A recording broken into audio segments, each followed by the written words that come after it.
Your motorcycle's engine is a masterpiece of engineering, built with precision, tested for endurance, and designed to deliver power and reliability. But here's the truth most riders don't realize. The biggest danger to your engine isn't the miles you put on it, it's how you ride it. And it's the tiny bad habits you repeat every day that quietly destroy your engine from the inside out. And when that engine finally gives up, replacing it won't be cheap. So in this video, we're exposing 9 riding habits that slowly kill your engine, the unseen damage they cause, and how you can avoid them to save thousands in repairs. Stop taking short trips. Let's start with a mistake nearly everyone makes: short rides. If you constantly take your motorcycle out for 2-minute trips to the store or a quick spin around the block, you're setting your engine up for long-term damage. Here's why. Engines are built to operate at high temperatures, where the oil reaches the right viscosity to properly lubricate and clean the engine. When you only ride short distances, the oil never gets hot enough to burn off moisture and impurities. That means condensation, unburned fuel, and acids build up inside the engine, leading to corrosion and sludge. Over time, this weakens engine internals, gunks up oil passages, and increases wear. If you're only doing short trips, take your bike on a longer ride occasionally, at least 20-30 minutes at operating temperature to clean things out. 2. Never rev a cold engine. Next up, revving a cold engine. It feels harmless. You start your bike in the morning, twist the throttle, hear that satisfying roar, and head out. But inside your engine, chaos is brewing. When your bike sits overnight, the oil settles at the bottom and thickens as it cools. That means when you fire it up cold, those crucial engine parts like piston rings, cam bearings, and cylinder walls aren't properly lubricated. And if you immediately crank the throttle, those parts grind together with minimal protection, like sandpaper scraping metal. In fact, many mechanics say the worst engine wear happens in the first 60 seconds after a cold start. Scratches on cylinders, worn bearings, and premature engine failure often trace back to riders over-revving when the oil hasn't fully circulated. The fix? Simple. Let your engine idle gently for about 60 seconds. No need for a 15-minute warm-up. Just let the oil move through the engine, then ride calmly for the first few minutes. Your engine will thank you. 3. Never lug the engine. Mistake number 3, lugging your engine. You've probably done this without even realizing. Lugging happens when you're riding at a low speed in a high gear, forcing the engine to work hard without enough RPMs. When you twist the throttle while the bike's engine speed is too low for the gear you're in, it causes excessive strain on the crankshaft, connecting rods, and piston bearings. It also creates low-frequency vibrations that over time loosen fasteners and accelerate wear. Rule of thumb: if your engine's grumbling and vibrating instead of smoothly pulling, you're lugging it. Downshift to a lower gear and keep the RPMs within the bike's power band for smoother, healthier operation. 4. Respect the red line. Every motorcycle has a red line on the tachometer for a reason. It marks the maximum safe RPM for your engine. But some riders treat it like a challenge rather than a warning. Briefly brushing against the red line now and then won't ruin a well-maintained engine. The real danger comes when you're constantly pushing your bike to its limit, especially when it isn't fully warmed up. Here's what happens.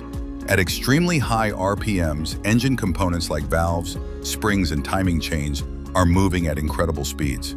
If you repeatedly over-rev, those parts can start to float, meaning the valves stay open too long or fail to close properly. In the worst-case scenario, a valve can smack into a piston, instantly wrecking your engine.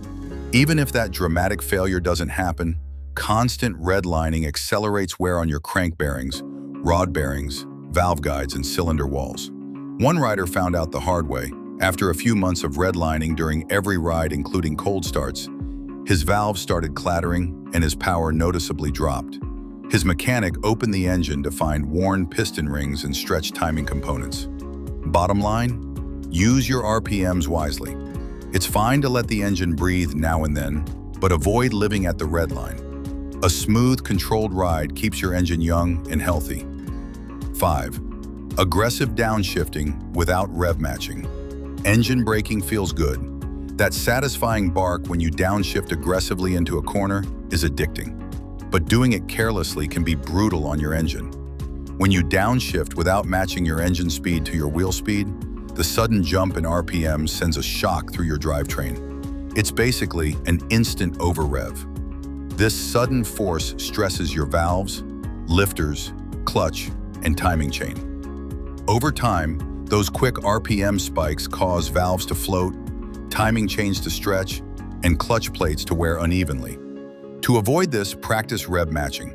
Before you let the clutch out during a downshift, give the throttle a gentle blip to bring the engine RPM up to match the lower gear speed. This smooths out the transition and reduces stress on both your engine and transmission. 6. Riding the clutch in traffic. If you spend a lot of time in stop-and-go traffic, chances are you've been guilty of this one. Using your clutch halfway in, halfway out to control your speed. While it might feel like a good way to handle low-speed maneuvers, it's secretly wearing out your clutch and cooking your oil. When you ride the clutch for too long, it creates excess friction and heat. Over time, the clutch plates glaze, lose their grip, and start slipping. In motorcycles with a wet clutch, where the clutch and engine share the same oil, those tiny clutch particles get into your oil, contaminating it and reducing its ability to protect your engine. You'll notice the signs: a burnt plastic smell, slipping at higher speeds, and difficulty finding neutral. The solution? Either fully engage or fully disengage your clutch whenever possible. Use light throttle and brake control to handle slow speeds instead of feathering the clutch for long stretches. 7. Hard launches and popping the clutch. We've all seen those viral videos. Someone revs their bike sky high, dumps the clutch, and rockets down the street, or worse, straight into a curb. It might look exciting, but launching your bike like this is one of the fastest ways to wreck both your clutch and your engine. When you suddenly release the clutch at high RPMs, all that stored energy transfers through your clutch, transmission, chain, and down to the rear wheel in a split second. The clutch plates slam together, generating extreme heat and friction. Do it often, and you'll warp those plates, causing them to glaze or even crack. But the damage doesn't stop there. This violent surge of torque can stretch your drive chain, crack sprocket teeth, and in severe cases, even twist or stress your crankshaft and bearings. Plus, during a wheelie or hard launch, the sudden backward tilt can starve certain engine areas of oil, especially if the bike isn't designed for stunt riding. The smarter move? If you need a quick start, feed the clutch out smoothly while rolling on the throttle. This reduces shock loads and spreads the stress evenly across the drivetrain. 8. Sitting in gear at red lights. You might think there's no harm in keeping your bike in first gear with the clutch pulled in while waiting at a stoplight. But doing this constantly wears out crucial clutch components over time. When you hold the clutch lever in, the clutch plates are separated, and the pressure is held by the throw-out bearing and clutch springs. While it might seem minor, keeping these parts engaged unnecessarily shortens their lifespan. The throw-out bearing, especially, isn't designed to handle long periods of continuous pressure. On top of that, if you're in gear and someone bumps you from behind or your grip slips, your bike could lurch forward unexpectedly. Best practice? Shift to neutral if you'll be stopped for more than a few seconds. It's a small habit change that adds years to your clutch's life and gives your hand a break too. 9. Letting your bike idle too long. Modern motorcycles, especially liquid-cooled ones, are built to manage heat fairly well, but no engine likes sitting still with minimal airflow for long periods. Letting your bike idle for 10 to 15 minutes while parked or crawling through slow-moving traffic on a blazing hot day can push your engine temperatures into dangerous territory. Without enough airflow over the radiator or engine fins, heat builds up fast. Oil begins to thin out and lose its protective qualities. In carbureted bikes, fuel in the float bowl can even start to vaporize, causing stalling and poor running. A constantly running cooling fan is a sign your bike's struggling to keep temperatures in check. What should you do instead? Warm your bike up for a minute or two, then gently ride it. Moving air does a far better job of stabilizing engine temps than sitting in one place. If you're stuck in traffic and the temperature gauge creeps into the danger zone, find a safe place to pull over and let the bike cool down. 10. Ignoring overheating and warning signs. This might be the most dangerous habit of all, ignoring your bike's cries for help. Engines rarely fail without warning, but too many riders shrug off the early signs until it's too late. If your temperature gauge is climbing higher than normal, you smell hot oil or coolant, hear strange knocking sounds, or feel intense heat rising off the bike onto your legs, those are all signs your engine is overheating or under serious strain. And continuing to ride like nothing's happening can lead to expensive, sometimes permanent damage. When an engine overheats, metal parts expand.